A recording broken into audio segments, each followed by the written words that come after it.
বলিউডের ঝলমলে দুনিয়ায় অভিনয়ই যেন সরলতার মাপকাঠি, এমন ধারণা ভেঙে দিয়েছেন বহু অভিনেত্রী।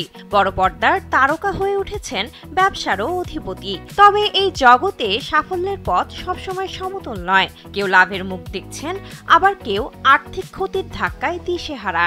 ঠিক তেমনই চিত্র এখন দীপিকা পাড়ুকোনের ব্র্যান্ড 82 ইস্টের।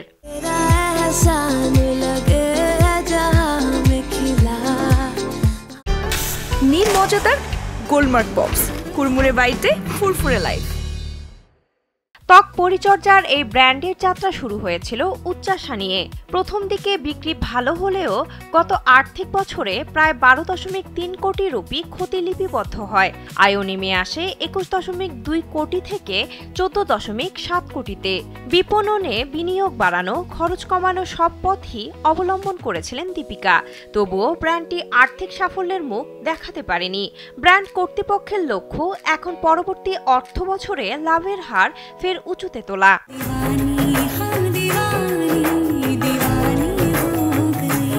এদিকে 2019 সালে সূচনা হওয়া প্রসাধনী ব্র্যান্ড কে বিউটি ক্যাটরিনার সবচেয়ে সফল উদ্যোক্তা পরিচয়। শেষ আর্থিক বছরে ব্র্যান্ডের লাভ 45% পর্যন্ত বৃদ্ধি পায়।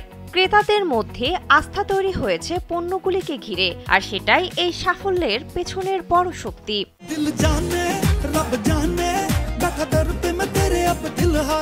এদিকে 2011 সালে শুরু করা প্রিয়াঙ্কা চোপড়ার হেয়ার কেয়ার ব্র্যান্ড অ্যানোমালি তারকাদের মালিকাধীন ব্র্যান্ডগুলোর মধ্যে আয়ের নিরিখে 2023 সালে ছিল শীর্ষে। সাফল্যের জোয়ার এতটাই যে 2024 সালে লেডি গাগার ব্র্যান্ডকেও ছাপিয়ে যায় অ্যানোমালি।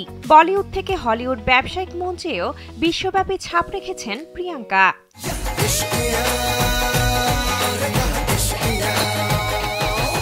ব্যবসায়িক অঙ্গন বলিউডের গ্ল্যামার জগৎ থেকে আলাদা।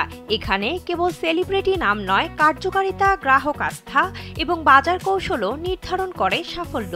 তাই কেউ ডুবে যাচ্ছে ক্ষতির গভীরতায়, কেউ আবার সাফল্যের তরঙ্গে ভাসছে। পরবর্তী অর্থবছর তারকাদের এই ব্র্যান্ড যুদ্ধে কারা এগিয়ে থাকবে তা এখন সময় বলবে।